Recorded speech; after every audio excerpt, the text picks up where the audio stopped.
नमस्कार दोस्तों, आज हम डिस्कस करने वाले हैं जेपीएससी पेपर 1 का एक सेट। तो चलिए शुरुआत करते हैं आज का सेशन। आज का पहला क्वेश्चन है, निम्नलिखित में से किस शासक ने स्वयं को अनूठा ब्राह्मण कहा? सही आंसर हो जाएगा ऑप्शन नंबर ए, गौतमी पुत्र सातकर्णी ने। ठीक है। नेक्स्ट है क्वेश्चन नंबर 2, निम्नलिखित कथनों में से कौन सा कथन सही नहीं है? पहला ऑप्शन की बात करें तो मनुस्मृति में चंडालों के कर्तव्य की सूची मिलती है, बिल्कुल सही है। दूसरा है, वेन सांग के अनुसार वधिक और सफाई करने वालों को नगर से बाहर रहना पड़ता था, ये भी बिल्कुल सही है। ऑप्शन नंबर सी की बात करें तो मनुस्मृति के अनुसार पैतृक जायदाद पर माता पिता की मृत्यु के बाद सर्वाधिक अधिकार ज्येष्ठ पुत्र का होता है, ये भी बिल्कुल सही है। यानी ऑप्शन नंबर डी गलत लग रहा है कि बौद्धों के जन्म के आधार पर सामाजिक प्रतिष्ठा को स्वीकार किया गया, तो ये बिल्कुल गलत है। ठीक है। नेक्स्ट है क्वेश्चन नंबर 3, महाजनपद के संदर्भ में निम्नलिखित कथनों पर विचार कीजिए। पहला ऑप्शन की हम बात करें तो बौद्ध और जैन ग्रंथों में महाजनपद से 16 राज्यों का उल्लेख मिलता है, ये बिल्कुल सही है। दूसरा है, गण और संघ के नाम से प्रसिद्ध राज्यों में राजा का शासन होता था, उपरोक्त में से कौन सा सही है ये बताना है। तो ऑप्शन 2 गलत है, ऑप्शन ए इसका सही आंसर हो जाएगा, केवल एक सही है। नेक्स्ट है क्वेश्चन नंबर 4, 6ठी से 4वीं शताब्दी ईसा पूर्व में मगध सर्वाधिक शक्तिशाली राज्य के रूप में उभरा, इतिहासकारों के अनुसार इसके क्या कारण थे? पहला ऑप्शन की बात करें तो अच्छी उपज बिल्कुल कारण था, लोहे की खदानें ये भी कारण था, गंगा और उपनदियों के कारण आवागमन सुलभ ये भी बिल्कुल कारण था, जंगली क्षेत्रों में हाथी की उपलब्धता ये भी बिल्कुल सही है। यानी ऑप्शन नंबर डी सही हो जाएगा, 1, 2, 3 और 4 सही है। नेक्स्ट है क्वेश्चन नंबर 5, सिंध का बाघ हड़प्पा सभ्यता के किस स्थान को कहा जाता है? तो सही आंसर क्या हो जाएगा? ऑप्शन नंबर डी सही हो जाएगा, मोहनजोदड़ो को। और मृतकों का टीला किसे कहा जाता है, हम बताइए कमेंट बॉक्स में। ठीक है। नेक्स्ट हो क्वेश्चन नंबर 6, सूची 1 को सूची 2 के साथ सुमेलित कीजिए और नीचे दिए गए कोड का प्रयोग करके सही उत्तर चुनिए। अब देखिए, हम बादशाहनामा की बात करें तो ये हो जाएगा ऑप्शन नंबर 4, अब्दुल हमीद लाहौरी। ठीक है। हुमायूं नामा की बात करें तो गुलबदन बेगम हो जाएगा, ऑप्शन नंबर 3। ठीक है। 4 चमन की बात करें तो ये हो जाएगा चंद्रभान, ऑप्शन नंबर 2। और डी की बात करें तो हो जाएगा ऑप्शन नंबर ए। ठीक है। ऑप्शन की बात करें तो ऑप्शन बी इसका सही आंसर हो जाएगा। नेक्स्ट है क्वेश्चन नंबर 7, अकबर के द्वारा तीर्थ यात्रा कर की समाप्ति किस वर्ष की गई थी? तो 7 का सही आंसर है ऑप्शन नंबर ए, 1563 ईस्वी में। नेक्स्ट है, मुगल काल के अंग्रेजों के प्रतिनिधि टॉमस रो किसके दरबार में आया था? तो इसका सही आंसर हो जाएगा ऑप्शन नंबर बी, जहांगीर के दरबार में। नेक्स्ट है क्वेश्चन नंबर 9, मुगल काल में हथकारों का संबंध निम्न में से किस विभाग से था? तो इसका सही आंसर बताइए क्या हो जाएगा? ऑप्शन नंबर डी हो जाएगा, डाक विभाग, ऑप्शन नंबर सी। नेक्स्ट है, कमल महल का संबंध निम्नलिखित में से किस साम्राज्य से था? तो 10 का सही आंसर क्या हो जाएगा बताइए? ऑप्शन नंबर ए हो जाएगा, विजयनगर। नेक्स्ट बात करते हैं क्वेश्चन नंबर 11, भाषा के संदर्भ में निम्नलिखित कथनों पर विचार कीजिए। पहला है, भाषा समिति ने सुझाव दिया कि हिंदी भाषा भारत की राजकीय भाषा होगी, ये बिल्कुल सही है। पहले 15 वर्षों तक सरकारी कामों में अंग्रेजी का इस्तेमाल जारी रहेगा, ये बिल्कुल गलत लग रहा है। ठीक है, नहीं ये भी सही है और ये भी सही है, दोनों सही है। ठीक है, तो ऑप्शन नंबर सी सही हो जाएगा, दोनों बिल्कुल सही है। पहला ऑप्शन क्या है कि भाषा समिति ने सुझाव दिया कि हिंदी भाषा भारत की राजकीय भाषा रहेगी, ये बिल्कुल सही है। और दूसरा भी बिल्कुल सही है कि पहले 15 वर्षों तक सरकारी कामों में अंग्रेजी का इस्तेमाल जारी रहेगा। तो सही आंसर है ऑप्शन नंबर सी, दोनों इसका सही आंसर हो जाएगा। नेक्स्ट है क्वेश्चन नंबर 12, सारे जहां से अच्छा हिंदुस्तान हमारा के लेखक मोहम्मद इकबाल ने मुस्लिम लीग के किस अधिवेशन में उत्तर पश्चिमी भारतीय मुस्लिम राज्य का निर्माण पर बल दिया था? सही आंसर हो जाएगा ऑप्शन नंबर बी, 1930 में। ठीक है। नेक्स्ट बात करते हैं क्वेश्चन नंबर 13, कैबिनेट मिशन के संदर्भ में निम्नलिखित कथनों में से कौन सा कथन सही नहीं है? तो 13 का सही आंसर हो जाएगा ऑप्शन नंबर ए, इसने पाकिस्तान की मांग को स्वीकार कर लिया था, ये सही नहीं है। इसके अलावा दूसरा, तीसरा, चौथा की बात करें तो इसे एक ढीले ढाले त्रिस्तरीय महासंघ का सुझाव दिया, बिल्कुल सही है। उसके बाद केंद्र को केवल विदेश, रक्षा और संचार की जिम्मेदारी तक सीमित रखने की बात कही, यह भी बिल्कुल सही है। और ऑप्शन नंबर डी है, इसे लीग की मांग का अध्ययन करने और स्वतंत्र भारत के लिए उचित रूपरेखा का सुझाव देने के लिए भेजा गया था, यह भी बिल्कुल सही है। यानी ये बिल्कुल ए नंबर जो है वो गलत है कि इसने पाकिस्तान की मांग को स्वीकार कर लिया था, ये गलत है। ठीक है, नेक्स्ट है संविधान सभा का चुनाव करते हुए मौजूदा प्रांतीय सभाओं को क ख ग 3 हिस्सों में समूहबद्ध किया जाना था। इनकी स्थिति के संदर्भ में निम्नलिखित युग्मों पर विचार कीजिए। अब देखिए, अगर हम बात करते हैं तो पहला ऑप्शन क की बात करें तो पूर्वोत्तर के मुस्लिम बहुल प्रांत, दूसरा ख की बात करें तो पश्चिमोत्तर के मुस्लिम बहुल प्रांत, और ग की बात करें तो हिंदू बहुल प्रांत। इसमें से बताना है कि कौन सा युग्म सम्मिलित है। तो 14 का सही आंसर हो जाएगा ऑप्शन नंबर 2। केवल 2 सम्मिलित है, यानी कि ऑप्शन नंबर 2 ख में पश्चिमोत्तर मुस्लिम बहुल प्रांत थे, ये बिल्कुल सही सम्मिलित है। ठीक है, नेक्स्ट बात करते हैं क्वेश्चन नंबर 15। गांधी जी के संदर्भ में निम्नलिखित कथनों पर विचार कीजिए। 15 के सही आंसर की हम बात करें तो पहला है वे जनवरी 1915 में दक्षिण अफ्रीका से भारत लौटे थे, सभी जानते हैं सही आंसर है। सत्याग्रह का पहला प्रयोग गांधी जी ने दक्षिण अफ्रीका में किया था, ये भी सही है, यानी ऑप्शन नंबर सी सही हो जाएगा। दोनों बिल्कुल क्या है, सही है। नेक्स्ट बात करते हैं 16 नंबर। पंचायती राज में महिलाओं के लिए आरक्षण सुनिश्चित करता है। तो 16 का सही आंसर क्या हो जाएगा, ऑप्शन नंबर सी सही हो जाएगा, महिलाओं की सार्वजनिक जीवन में सहभागिता। तो 16 इसका सही आंसर हो जाएगा। ठीक है, नेक्स्ट बात करते हैं क्वेश्चन नंबर 17। भारत के नगरीकरण के संदर्भ में निम्नलिखित कथनों पर विचार कीजिए। हम बात करते हैं तो पहला ऑप्शन की बात करें तो नगरीकरण के स्तर के माप कुल जनसंख्या में नगरीय जनसंख्या के प्रतिशत के रूप में किया जाता है, ये बिल्कुल सही है। अगर हम बात करते हैं ऑप्शन नंबर 2 की, पिछले 2 दशकों में नगरीकरण की वृद्धि दर काफ़ी तेज रही है, ये भी बिल्कुल सही है। और अगर हम बात करते हैं ऑप्शन नंबर 3 की कि 10 से 15 लाख की जनसंख्या वाले नगर को मेगा नगर कहा जाता है, तो 10 से 50 लाख की जनसंख्या वाले नगर है उसे मेगा नगर नहीं कहा जाता है बल्कि महानगर कहा जाता है, महानगर। ठीक है, तो ऑप्शन 3 बिल्कुल गलत है, इसे महानगर कहा जाता है, मेगा नगर नहीं। ठीक है, तो ऑप्शन नंबर क्या हो जाएगा, 1 और 2 बिल्कुल सही है, यानी ऑप्शन नंबर ए इसका सही आंसर हो जाएगा। नेक्स्ट है क्वेश्चन नंबर 18। कोंकण रेलवे निम्नलिखित में से किन 2 राज्यों को जोड़ता है। तो 18 का हम सही की बात करें तो सही आंसर क्या हो जाएगा, ऑप्शन नंबर डी, महाराष्ट्र और कर्नाटका को जोड़ता है। नेक्स्ट बात करते हैं क्वेश्चन नंबर 19। भारत का राष्ट्रीय जलमार्ग 2 किस नदी पर तथा किन 2 स्थानों के बीच पड़ता है। तो 19 का सही आंसर क्या हो जाएगा, ऑप्शन नंबर बी हो जाएगा, ब्रह्मपुत्र नदी सादिया और ढूबरी को जोड़ता है। ठीक है, ऑप्शन नंबर बी इसका सही आंसर है। नेक्स्ट बात करते हैं क्वेश्चन नंबर 20 के।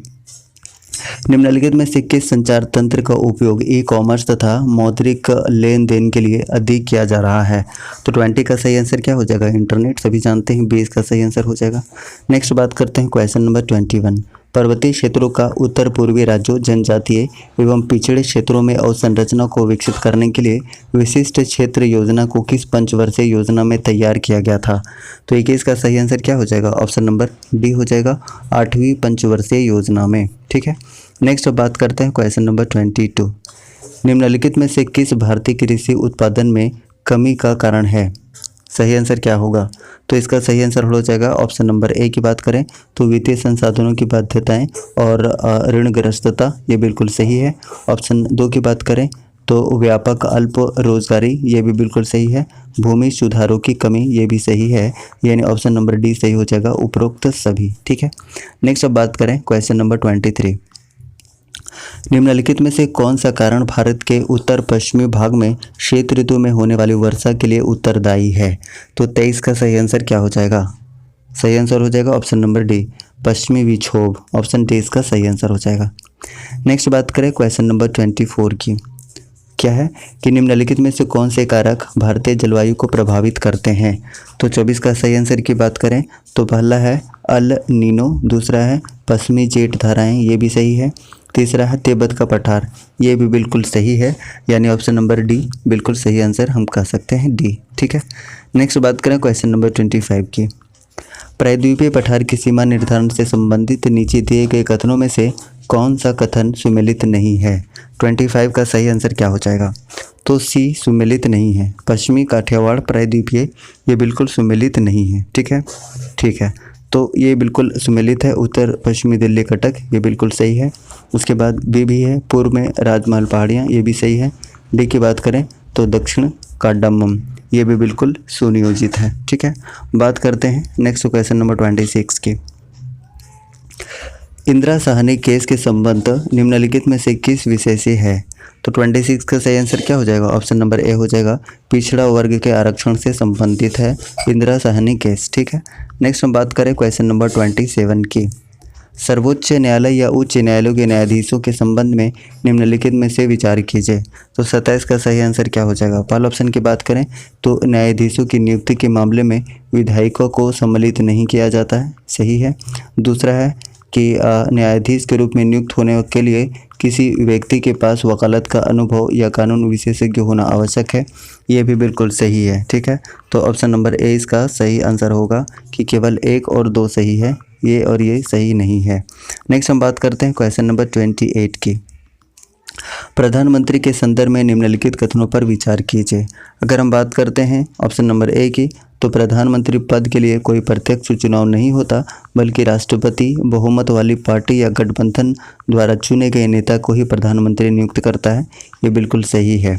उसके बाद दूसरा ऑप्शन है कि संविधान में प्रधानमंत्री का कार्यकाल का उल्लेख 5 वर्ष सुनिश्चित नहीं किया गया है, तो ये गलत है। प्रधानमंत्री अपने मंत्रियों के चयन हेतु स्वतंत्र होता है, बशर्ते वे संसद के सदस्य होने चाहिए, अन्यथा वे मंत्री नहीं बन सकते। ये भी बिल्कुल क्या है? ये गलत है, तो ये भी गलत है, ये भी गलत है। सुनिश्चित वैसे देखिए 5 साल का तो कार्यकाल होता है, लेकिन ये सुनिश्चित नहीं है कि 5 वर्ष ही होगा। ठीक है, इस पे गौर करने वाली बात है। तो इसका सही आंसर क्या हो जाएगा बताइए? इसका सही आंसर हो जाएगा ऑप्शन नंबर ए। ठीक है, केवल 1 सही है। ठीक है, नेक्स्ट है, नीचे दिए गए कोड की सहायता से चुनाव प्रणाली के संदर्भ में नीचे दिए गए सूची 1 को सूची 2 के साथ सुमेलित कीजिए। अब देखिए सार्वभौमिक वयस्क मताधिकार की बात करें तो क्या हो जाएगा बताइए? ऑप्शन नंबर 2 हो जाएगा कि 18 वर्ष या उससे ऊपर के सभी नागरिकों को मताधिकार, ये बिल्कुल सही है। उसके बाद 2 की बात करें, कमजोर वर्गों का प्रतिनिधि का बात करते हैं तो क्या हो जाएगा? ऑप्शन नंबर 4 हो जाएगा, यानी कि अनुसूचित जातियों और जनजातियों के लिए सीटों का आरक्षण। ठीक है, तो इसका 4 हो जाएगा। ठीक है, उसके बाद ऑप्शन नंबर सी की हम बात करते हैं तो ये हो जाएगा सभी को पार्टी बनने और चुनाव लड़ने की आज़ादी। ठीक है, खुली राजनीतिक प्रतिद्वंद्विता की बात करते हैं तो, और एक मत एक मोल की हम बात करें तो ये क्या हो जाएगा? हर चुनाव क्षेत्र में लगभग बराबर मतदाता। ठीक है, ऑप्शन की बात करें तो ऑप्शन ए इसका सही आंसर हो जाएगा। ठीक है, ऑप्शन ए। नेक्स्ट बात करते हैं क्वेश्चन नंबर 30 के। संविधान के किस अनुच्छेद में पंचायतों के निर्वाचन के लिए एक राज्य निर्वाचन आयुक्त का प्रावधान किया गया है? तो 30 का आंसर क्या हो जाएगा? ऑप्शन नंबर सी हो जाएगा, अनुच्छेद 243 का के। ठीक है, ओके। नेक्स्ट बात करते हैं क्वेश्चन नंबर 31 की। निम्नलिखित कथनों पर विचार कीजिए। ठीक है, 31 के ए की हम बात करें तो स्थानीय शासन के निर्वाचित निकाय सन 1882 के बाद अस्तित्व में आए, उस वक्त लॉर्ड रिपन भारत के वायसराय थे, ये बिल्कुल सही है। हम बात करते हैं दूसरा ऑप्शन की, महात्मा गांधी आर्थिक एवं राजनीतिक सत्ता के विकेंद्रीकरण के समर्थक थे, ये भी बिल्कुल सही बात है, यानी कि ऑप्शन नंबर सी सही हो जाएगा। 1 और 2 दोनों सही है। नेक्स्ट बात करते हैं क्वेश्चन नंबर 32 की। लोक प्रशासन एक नैतिक कार्य है और प्रशासक इसके नैतिक अभिकर्ता, यह कथन किसका है? तो 32 की सही बात करें तो ऑप्शन नंबर बी सही हो जाएगा, ये टीड ने कहा था। ठीक है, क्या कहा था इन्होंने कहा था कि लोक प्रशासन एक नैतिक कार्य है और प्रशासक इसके नैतिक अभिकर्ता। ठीक है, नेक्स्ट हम बात करें क्वेश्चन नंबर 33। भारतीय लोक प्रशासन संस्था की स्थापना किस समिति की अनुशंसा पर की गई थी? बहुत इंपॉर्टेंट क्वेश्चन है, तो सही आंसर क्या हो जाएगा? ये हो जाएगा एकलव्य समिति के सिफारिश पर। क्या है क्वेश्चन, मैं एक बार रिपीट कर रहा हूँ कि भारतीय लोक प्रशासन संस्थान की स्थापना किस समिति की अनुशंसा पर की गई थी?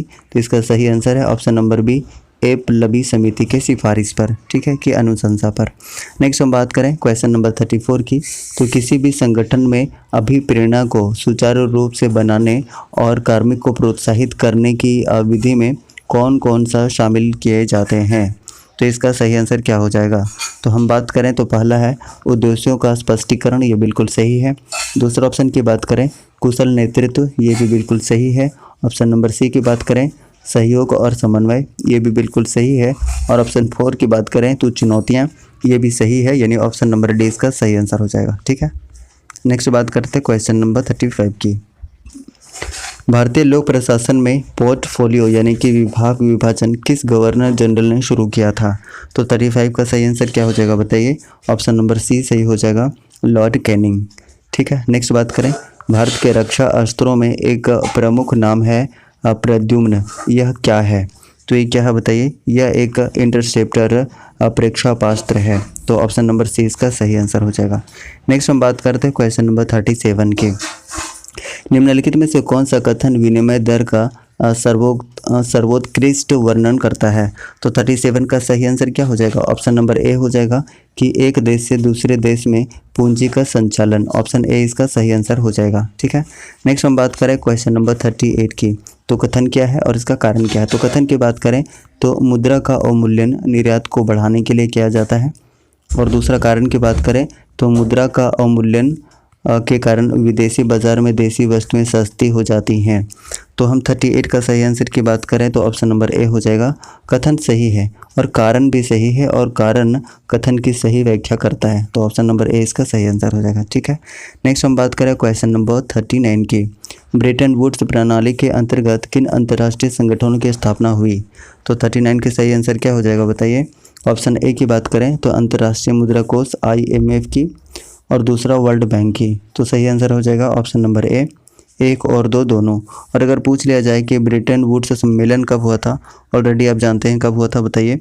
1944 ईस्वी में हुआ था। 1944 ईस्वी में हुआ था। ठीक है, साथ ही साथ आप कमेंट करके बताइए कि IMF का और वर्ल्ड बैंक की स्थापना कब हुआ था, आपको कमेंट करके बताना है इसका सही आंसर। नेक्स्ट है क्वेश्चन नंबर 40। सूची 1 को सूची 2 के साथ सुमेलित करना है। अब हम बात करते हैं ऑप्शन नंबर ए की, राजकोष की घाटा की। तो ये क्या हो जाएगा? ऑप्शन नंबर 4 हो जाएगा, यानी कि कुल व्यय और ऋण ग्रहण को छोड़कर कुल प्राप्तियों का अंतर। बजटीय घाटा की बात करें तो ये हो जाएगा ऑप्शन नंबर 1, यानी कि कुल राजस्व प्राप्ति से अधिक व्यय। ऑप्शन नंबर 3 की बात करें यानी कि राजस्व घाटा की बात करें तो ये हो जाएगा ऑप्शन नंबर 2, यानी कि राजस्व प्राप्तियों की तुलना में राजस्व व्यय का अतिशेष। ठीक है, उसके बाद प्राथमिक घाटा की बात करें तो ये हो जाएगा 3, यानी कि राजस्व घाटे में से ब्याज अदायगी को घटाने पर प्राप्त अधिशेष। थोड़ा सा मुश्किल जरूर है लेकिन है इम्पॉर्टेंट, आपको इसको ध्यान में रखना होगा। नेक्स्ट बढ़ते हैं क्वेश्चन नंबर, लेकिन इसका आंसर क्या हो जाएगा ऑप्शन के अनुसार? ऑप्शन सी सही हो जाएगा। ठीक है, नेक्स्ट हम बात करें क्वेश्चन नंबर 41 की। तो 90 के दशक में भारत ने वित्तीय संकट के समय किन अंतर्राष्ट्रीय संस्थाओं से ऋण प्राप्त किया था? तो ये भी इम्पोर्टेंट क्वेश्चन है। हम बात करें, पहला है विश्व बैंक से और चौथा है अंतर्राष्ट्रीय मुद्रा कोष से, यानी कि वर्ल्ड बैंक से और IMF से। ठीक है, IMF से। तो इसका सही आंसर क्या हो जाएगा? ऑप्शन नंबर डी हो जाएगा। केवल 1 और 4 सही है, ऑप्शन नंबर डी इसका सही आंसर हो जाएगा। ठीक है, नेक्स्ट हम बात करें क्वेश्चन नंबर 42 की। तो GDP के संबंध में निम्न में से कौन सा कथन सत्य है? सत्य कथन को पहचानना है, तो इसमें क्या हो जाएगा? पहले ऑप्शन की बात करें तो किसी भी देश की GDP वृद्धि उस देश के सभी लोगों के कल्याण का सूचकांक होता है। ऐसा तो हमने कभी नहीं सुना है, ये गलत है। दूसरा है कि अपने घरों में घरेलू कार्य का संपादन करने वाली महिलाओं का पारिश्रमिक GDP के अंतर्गत नहीं आता है, ये सही कह रहा है। ठीक है, तो इसका सही आंसर क्या हो जाएगा? ऑप्शन नंबर 2 सही हो जाएगा। अब देखिए GDP की हम बात करते हैं तो क्या होता है GDP की बात करेंगे तो एक वित्तीय वर्ष के अंदर अपने देश के भौगोलिक सीमाओं के अंदर वस्तु और सेवाओं के जो अंतिम मूल्य होते हैं, मौद्रिक मूल्य होते हैं, उसे ही क्या कहा जाता है?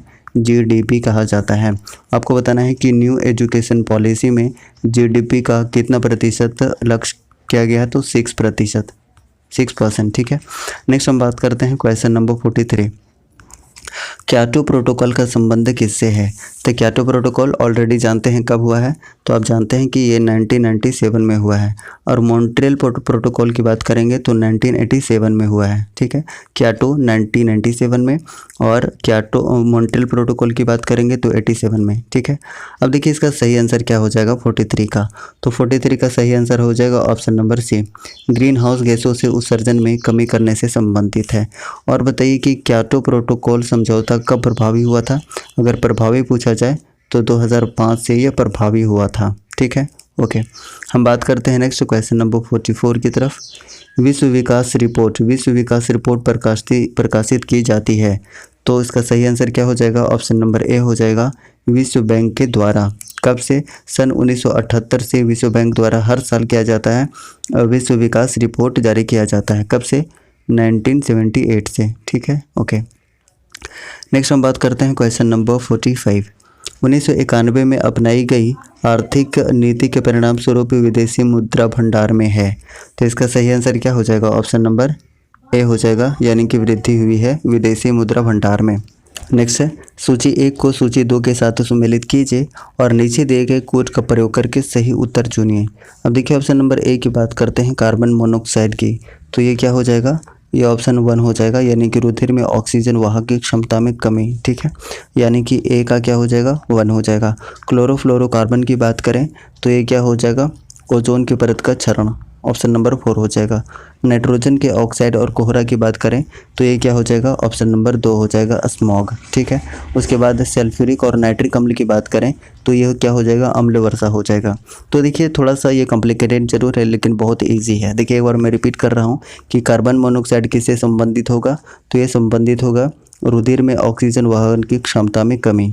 क्लोरोफ्लोरोकार्बन की बात करेंगे तो ये ओजोन परत के क्षरण से संबंधित होगा। नाइट्रोजन के ऑक्साइड और कोहरा की बात करेंगे तो ये स्मॉग से संबंधित होगा। सल्फ्यूरिक और नाइट्रिक अम्ल की बात करें तो ये अम्ल वर्षा से संबंधित होगा और ये बहुत इंपॉर्टेंट है। तो 46 का आप सही आंसर की बात करेंगे ऑप्शन के अनुसार तो क्या हो जाएगा? ऑप्शन नंबर क्या हो जाएगा बताइए? ऑप्शन नंबर डी इसका सही आंसर हो जाएगा। ठीक है, 1 4 2 3। ठीक है, ऑप्शन डी इसका सही आंसर हो जाएगा। नेक्स्ट हम बात करते हैं क्वेश्चन नंबर 47 की। तो तारों और ग्रहों में अंतर के संदर्भ में निम्न कथनों में से कौन सा कथन सही है? 47 का सही कथन बताना है। तो पहला ऑप्शन की बात करें तो तारों का अपना प्रकाश होता है जबकि ग्रहों में नहीं, ये बिल्कुल सही कहा इन्होंने। उसके बाद तारे टिमटिमाते हैं जबकि ग्रह ऐसा नहीं करते, ये भी सही है, यानी ऑप्शन नंबर क्या? सी इसका सही आंसर हो जाएगा कि दोनों के दोनों क्या है? सही हैं। नेक्स्ट बात करें क्वेश्चन नंबर 48। तो लेंसों के संदर्भ में निम्नलिखित कथनों पर विचार कीजिए। अब देखिए विचार करना है तो हम बात करें तो पहला ऑप्शन है उत्तल लेंस सदैव उल्टा वास्तविक आकार में बिंब से बड़े प्रतिबिंब बनाता है, ये तो बिल्कुल गलत है। दूसरा बात करते हैं अवतल लेंस सदैव आभासी सीधा और आकार में बिंब से छोटा प्रतिबिंब बनाता है, ये भी बिल्कुल सही लग रहा है, यानी ऑप्शन नंबर बी इसका सही आंसर हो जाएगा, केवल 2। ठीक है, केवल 2 सही है। बात करें नेक्स्ट क्वेश्चन नंबर 49 की। प्रकाश के परावर्तन के संदर्भ में निम्नलिखित कथनों पर विचार कीजिए।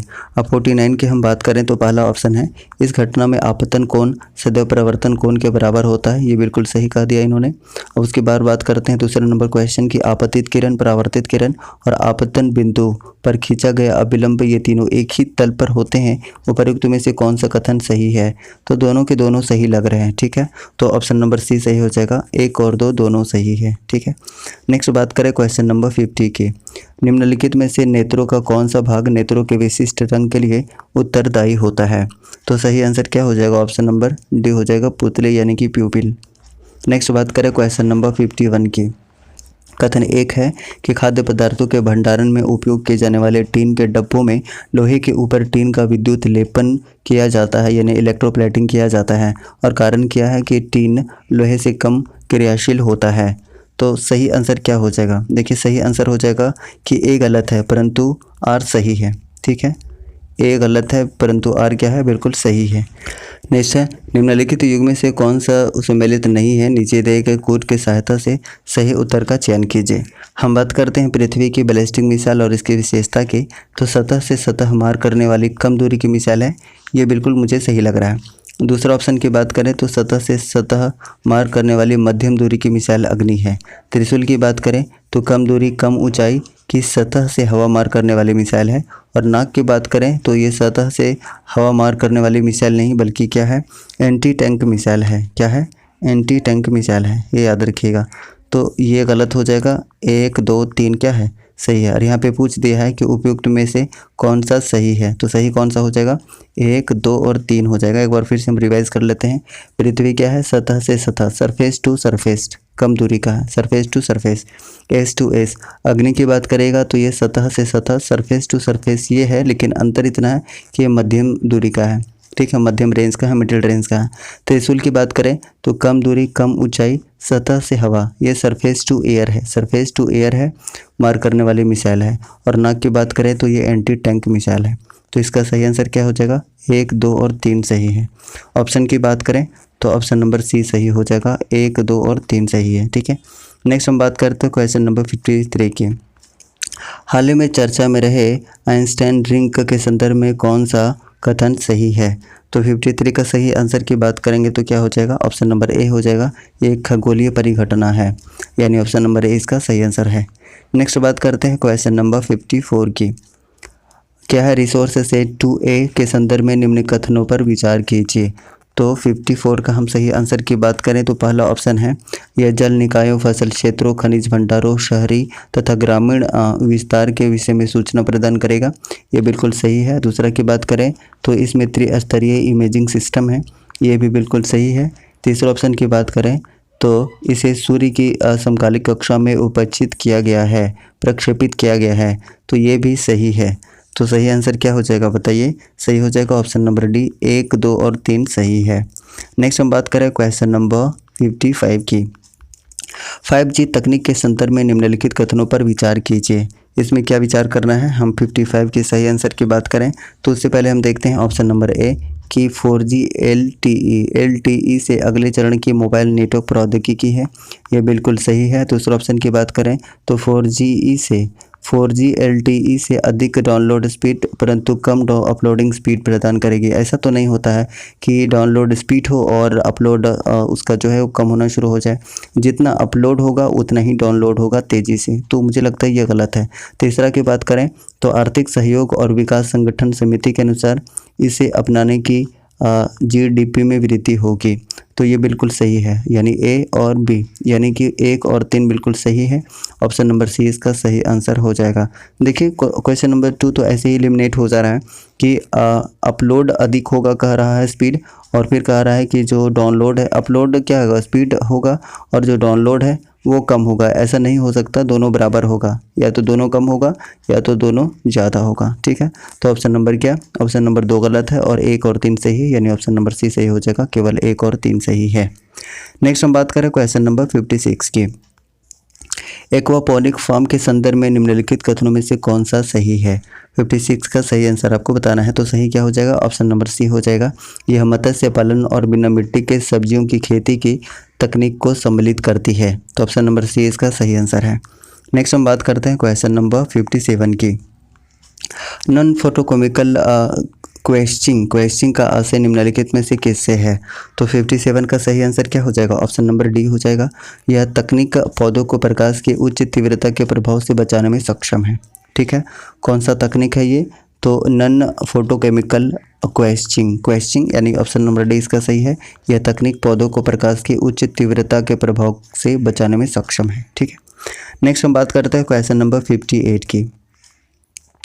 फार्माकोजेनोमिक्स के संदर्भ में निम्न में से कौन सा कथन सही है? सही कथन की पहचान करना है, तो हम बात करें तो ऑप्शन नंबर ए की बात करते हैं, यह दवाओं के प्रति किसी व्यक्ति के आनुवंशिक स्वरूप के प्रभाव का अध्ययन करने में सहायता करती है, ये बिल्कुल सही लग रहा है, तो ऑप्शन नंबर ए इसका सही आंसर हो जाएगा, नेक्स्ट पढ़ने की आवश्यकता नहीं है। नेक्स्ट हम बात करते हैं क्वेश्चन नंबर 59 की।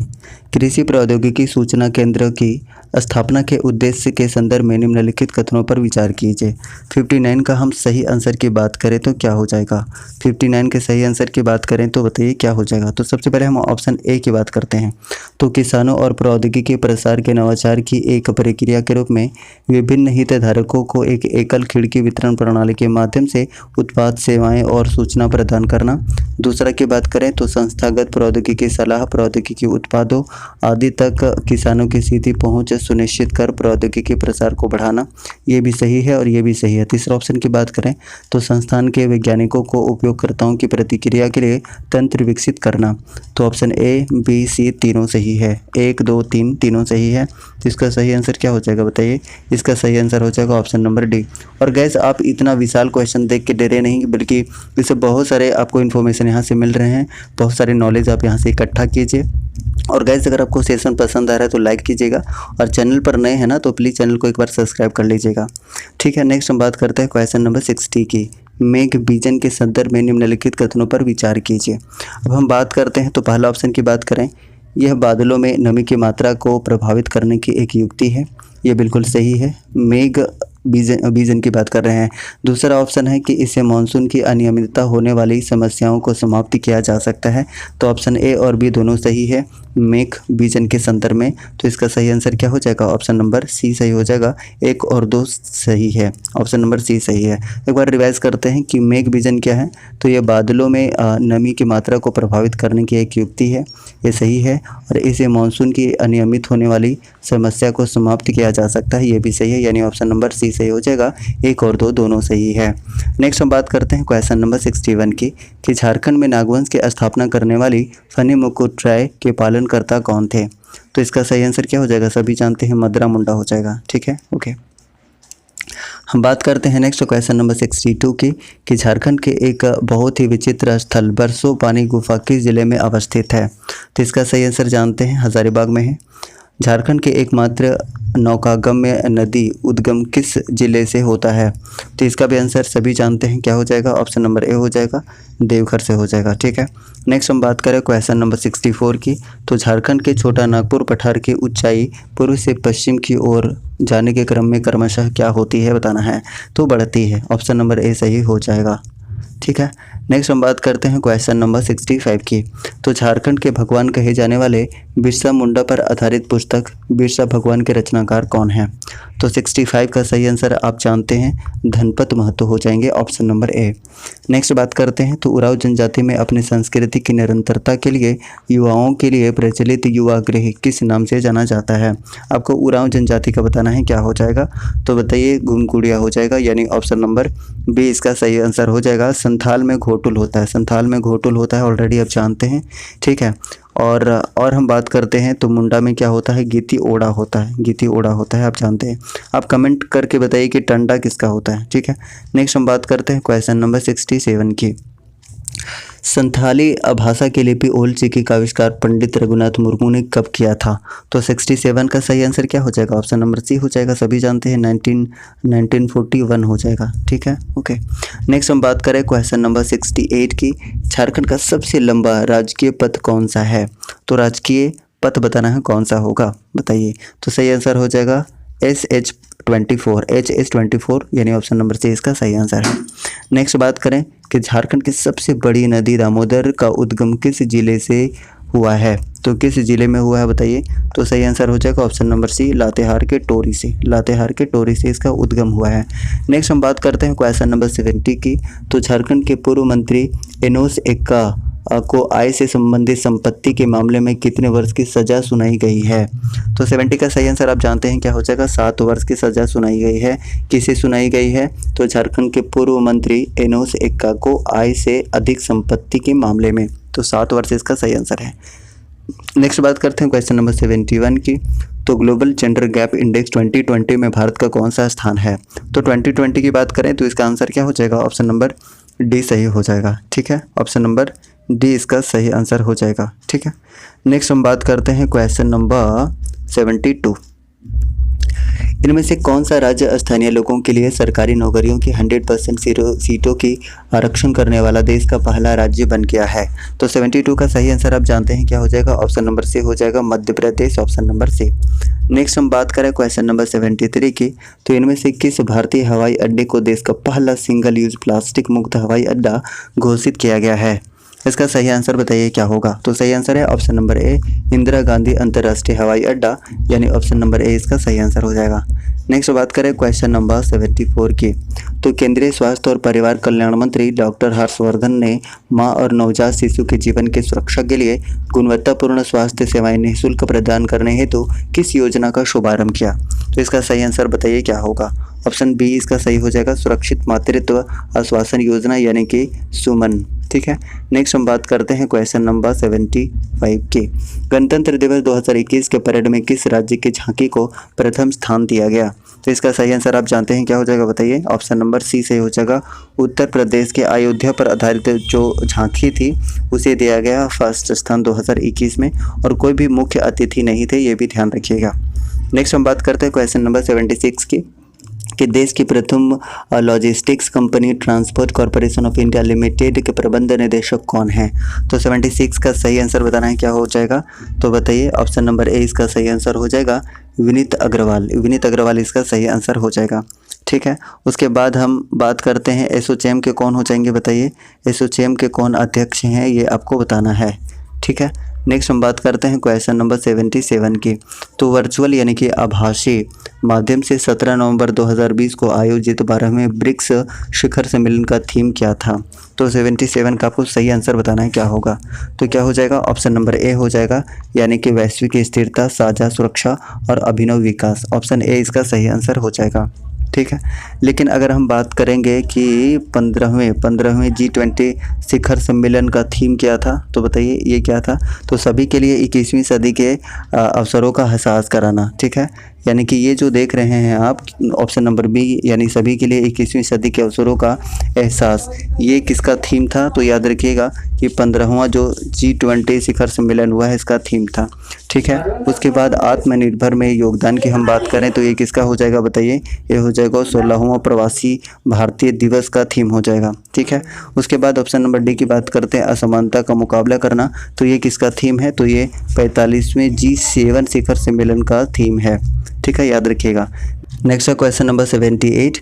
दिसंबर 2020 तक भारत के किस राज्य में सर्वाधिक रामसर नामित है? तो रामसर साइट नामित है कहाँ पर, सबसे ज़्यादा आपको बताना है। इसका सही आंसर आप सभी जानते हैं, उत्तर प्रदेश में। इसके अलावा बात करते हैं तो पंजाब में टोटल रामसर साइट की संख्या 6 है। जम्मू कश्मीर में बात करें तो टोटल 3 है। हिमाचल प्रदेश में बात करें तो टोटल 3 में है। उत्तर प्रदेश में कितनी रामसर साइट हैं, आपको कमेंट बॉक्स में बताना है। रामसर कन्वेंशन आप ऑलरेडी जानते हैं कि 2 फरवरी 1971 में हुआ था रामसर कन्वेंशन।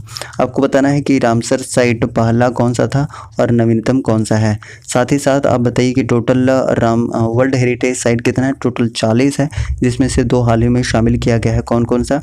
तो आप जानते हैं कि एक रमापा मंदिर को और दूसरा धौलावीरा को शामिल किया गया है 2021 में ही। ठीक है, अब ये याद रखिएगा, लेकिन आपको आंसर कमेंट बॉक्स में ये देना है कि उत्तर प्रदेश में भी टोटल कितना है, और दूसरा आंसर देना है कि पहला कौन सा था और अभी लास्ट में नया वाला कौन सा है, उसका नाम क्या है, जिला के साथ आपको मतलब स्टेट के साथ लिखना है। नेक्स्ट बात करते हैं क्वेश्चन नंबर 79 की। तो भारत के किस राज्य में पहली बार मेरी अस्थि का स्वैम्प फ्री फ्रॉग को देखा गया? थोड़ा सा अटपटा नाम है, तो आप देख लीजिएगा क्या है, प्रोनाउंसिएशन देख लीजिएगा। 79 का सही आंसर की बात करें तो ऑप्शन नंबर बी सही हो जाएगा, केरल इसका सही आंसर है। नेक्स्ट बात करते हैं क्वेश्चन नंबर 80 की। तो कोटूर हाथी पुनर्वास केंद्र विश्व में सबसे बड़ा देखभाल केंद्र बनने के लिए तैयार है, ये कहाँ अवस्थित है? तो 80 का सही आंसर हो जाएगा, केरल इसका सही आंसर है, ऑप्शन नंबर डी। ठीक है, नेक्स्ट है हिमालय ग्रिफन गिद्ध से संबंधित निम्नलिखित कथनों पर विचार कीजिए। पहला ऑप्शन है, हिमालय ग्रिफन गिद्ध जो हिमालय के एक विरल और सबसे बड़े निवासी पक्षी को पहली बार तमिलनाडु के नागापट्टिनम जिले में वेदारायनम के निकट कालीमियर वन्यजीव और पक्षी अभयारण्य के एक बिंदु पर पहली बार देखा गया, ये बिल्कुल सही है। दूसरा की बात करें तो राष्ट्रीय वन्यजीव बोर्ड ने 5 वर्षों में गिद्ध संरक्षण के लिए कार्य योजना 2020 से 25 को अपनी स्वीकृति प्रदान की है। ये मुझे गलत लग रहा है क्योंकि 2025 तक था मेरे ख्याल से। ठीक है, हम बात करते हैं ऑप्शन नंबर 3 की। तो 5 राज्य उत्तर प्रदेश, त्रिपुरा, महाराष्ट्र, कर्नाटक, तमिलनाडु, जिनमें से प्रत्येक को गिद्ध संरक्षण और प्रयोजन प्राप्त होगा। ठीक है, तो मेरे ख्याल से ये जो है वो 25 तक है। ठीक है, ये क्या है बताइए? ये 25 तक है मेरे ख्याल से, तो ये गलत है। बाकी 1 और 3 बिल्कुल सही आंसर है। आप कमेंट करके बताइए क्या कि ईस्वी एग्जैक्ट क्या है। ठीक है, नेक्स्ट हम बात करते हैं क्वेश्चन नंबर 82 की बात करते हैं। तो निम्नलिखित कथनों पर विचार कीजिए। 82 का सही आंसर बताना है, क्या होगा? 82 के सही आंसर की बात करें तो हम पहला ऑप्शन की पहले बात करेंगे कि पहला ऑप्शन क्या है। पहला ऑप्शन है कि पर्यावरण मंत्री ने बटरफ्लाई बर्ड डाइवर्जल पहल शुरू की है, तो ये बिल्कुल सही है। पहला बिल्कुल सही है कि पर्यावरण ने बटरफ्लाई बर्ड डाइवर्टर पहल शुरू की है। दूसरा बात करते हैं, मंत्रालय की 2018 की रिपोर्ट में कहा गया है कि बिजली की लाइनें विशेष रूप से उच्च वोल्ट वाली संप्रेषण लाइनें जिसमें बहु ओवरहेड तार होते हैं, थार क्षेत्र में भारतीय सोन चिरैया के लिए वर्तमान में सबसे बड़ा खतरा है। तो ये भी मेरे ख्याल से सही है। तीसरा की बात करें तो ये असतत उच्च मृत्यु दर उत्पन्न कर रही है जो लगभग इनकी जनसंख्या का 15% है। तो 82 का मेरे ख्याल से सही आंसर क्या हो जाएगा, ऑप्शन नंबर डी हो जाएगा। उपर्युक्त सभी सही है, यानी 1 2 3 तीनों सही है, ऑप्शन नंबर डी। नेक्स्ट बात करते हैं क्वेश्चन नंबर 83। निम्नलिखित में से कौन सी टी कोशिकाओं का कार्य है। टी कोशिकाओं का कार्य आपको बताना है क्या होगा। तो इसका सही आंसर क्या हो जाएगा बताइए, ऑप्शन नंबर ए हो जाएगा, प्रतिरक्षा प्रक्रिया, ऑप्शन नंबर ए। नेक्स्ट हम बात करें क्वेश्चन नंबर 84 की। तो पद्मनाभ स्वामी मंदिर जिसे कभी कभी समाचार पत्रों में देखा जाता है वास्तुकला की शैली से संबंधित है। किस शैली से संबंधित है आपको ये बताना है। तो सही आंसर क्या हो जाएगा बताइए, डी हो जाएगा, द्रविड़ शैली में ये बना हुआ है।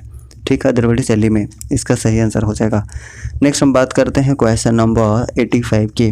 अनिवार्य लाइसेंसिंग के संदर्भ में निम्नलिखित कथनों पर विचार करें। तो 85 का सही आंसर क्या हो जाएगा, ऑप्शन ए की बात करें तो भारत में अनिवार्य लाइसेंसिंग का भारतीय पेटेंट अधिनियम 1970 के तहत अधिनियमित है, ये बिल्कुल सही है।